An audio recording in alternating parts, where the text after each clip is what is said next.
The Asics NovaBlast 5 has quickly become one of my favorite daily trainers, and this is an overview and first impressions. It's an 8mm drop shoe with 41.5mm of foam in the rear, 33.5mm of foam in the front. It's got a new FF Blast Max foam, a nice wide fit compared to the NovaBlast 4.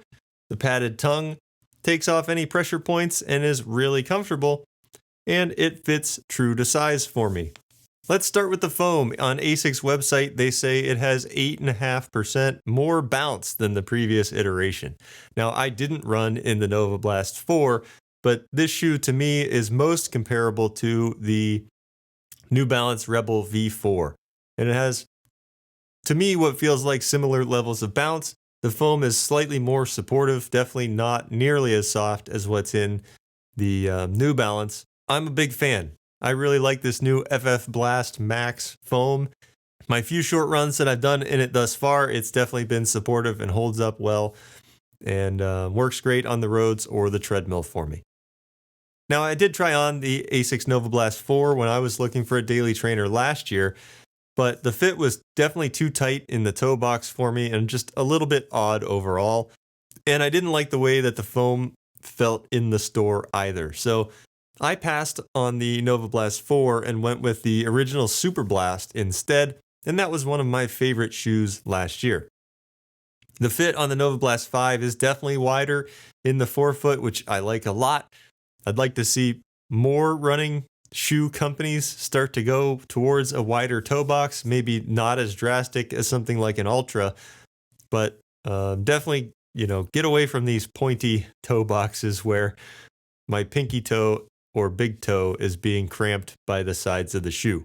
And it's got AHAR LO rubber on the bottom of it that is supposed to have better traction than the NovaBlast 4. I haven't had any issues so far in the winter here in Connecticut, but the roads have been dry when I was running, and we've got plenty of salt and sand and crap on the roads that help with traction in the wintertime anyways. So I typically don't do a lot of running in wet weather.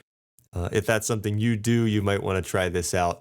And I touched on the lacing and the tongue. The lacing system is new this year and has these kind of eyelets on the bottom too.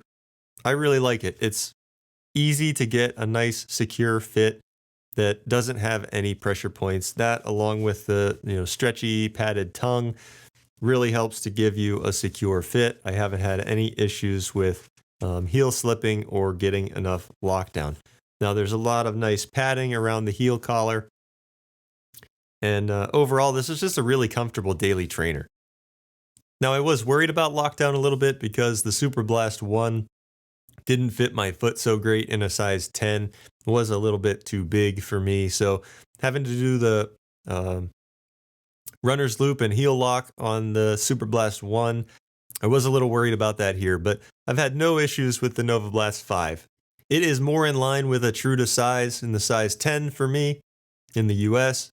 I've got no complaints. Plenty of room in the toe box for my toes, and I like the width as well.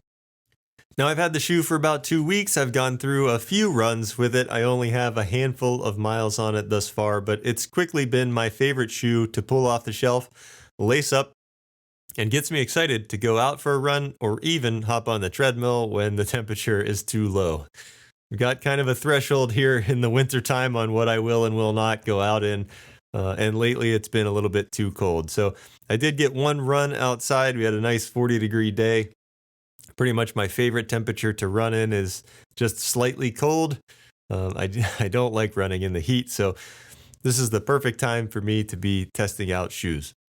And I've been working back up and building my running and distance and time back up after about 6 months off. So I've been taking things slow and been enjoying lacing this shoe up and have been maybe cutting my runs a little bit short just to make sure that I stay healthy and don't get injured and don't take things too fast.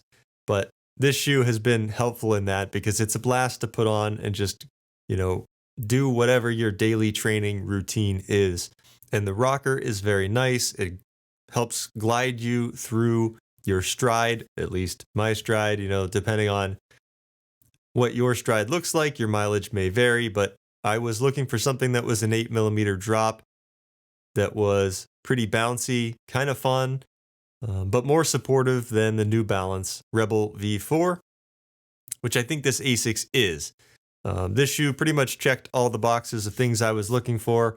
And in the store, it was one of those things that you knew immediately. You put the shoe on, yep, this is the right shoe. So I'll keep chasing, time and distance as they come here, as my body feels up to it.